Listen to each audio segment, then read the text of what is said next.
Hi, welcome to the Gamesplainer. I'm Jeff the Gamesplainer, and today I'm gamesplaining Head Chef.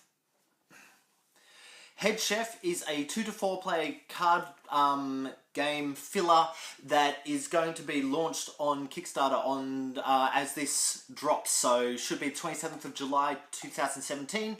If you're watching this in the future, you'll be able to access the game via the link that I'll put into the notes at the bottom in the comments section. If the Kickstarter is still live, you'll be able to get to that via the link that'll be at the end of the video. Head Chef is a card game in which you collect food, so bread, meat, cheese, onion, sauce, and put them together to create different food types. The more ingredients are in your food, the more points or prestige that those foods are going to be worth when you play them. On your turn, you'll have 4 actions to either take cards in or play foods out, and that seems really straightforward. And it is a straightforward concept and really simple to get a grasp on. The thing that I really like in this game that kind of makes it a bit more of a game and a little bit more challenging rather than just this randomness of whatever cards I get I'm going to be able to use here. There's a couple of elements. The first element is that there are 2 spots on your scoring board where you're not allowed to get past them until you actually sacrifice a cube. So the cubes are, you start with 4 cubes. They're the way that we track how many action points you have each turn. And so when you get to that midpoint, you have to sacrifice one of those 4 cubes, and from that point on you're only having 3 actions per turn. And then when you get to the final point, which is the end of the game, whoever gets there and upgrades to the restaurant first wins the game. You're going to sacrifice 2 more cubes. And it means that you can't use your last action to get to the 20-point mark. You have to then wait another whole turn before you're able to use the cubes to actually upgrade to the restaurant and win the game, which gives every other player at the table a chance to do something about it. How would you do something about it? Well, that's another element that's really good. There's 6 special cards, special action cards that you're able to use. Using each action card will cost you 1 of your actions for the turn, but everyone has the identical 6 cards that you can use at any time, and as many of them as you like during your turn, as long as you have the action points to use it.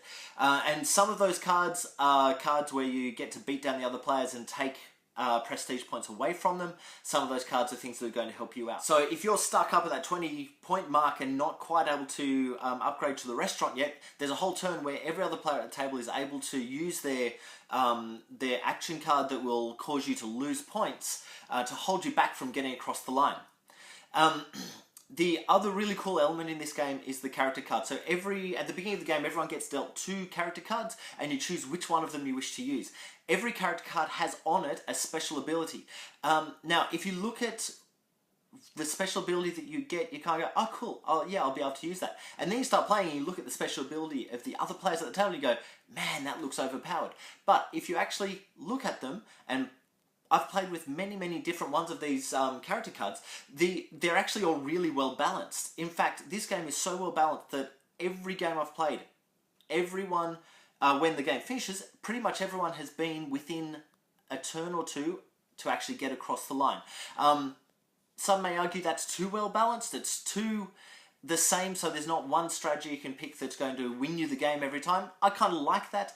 It means that you've got to really think about when you're going to play those special action cards, and it means that you need to remember to use your character card as often as possible in order to keep the advantage that's giving you.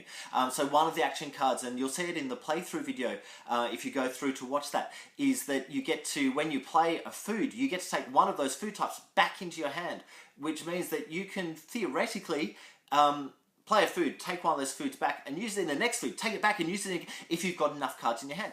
That's really powerful. There's another one where you get an extra point whenever you play the single point food type. I think it's a hot dog from memory or a sausage roll. It just has meat and bread on it.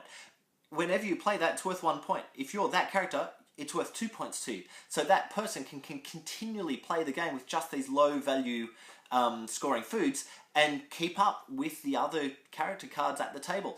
I really like that. I find this game is not too much of a brain burn. It's a really good filler. I've played it with all of the player counts, 2, 3, and 4 players, and it works just as well with any of those player counts without having to change anything of what you're doing. So if you are looking for a new filler and you like to support Kickstarters, go for it. This is a really good solid game with no flaws that I've seen.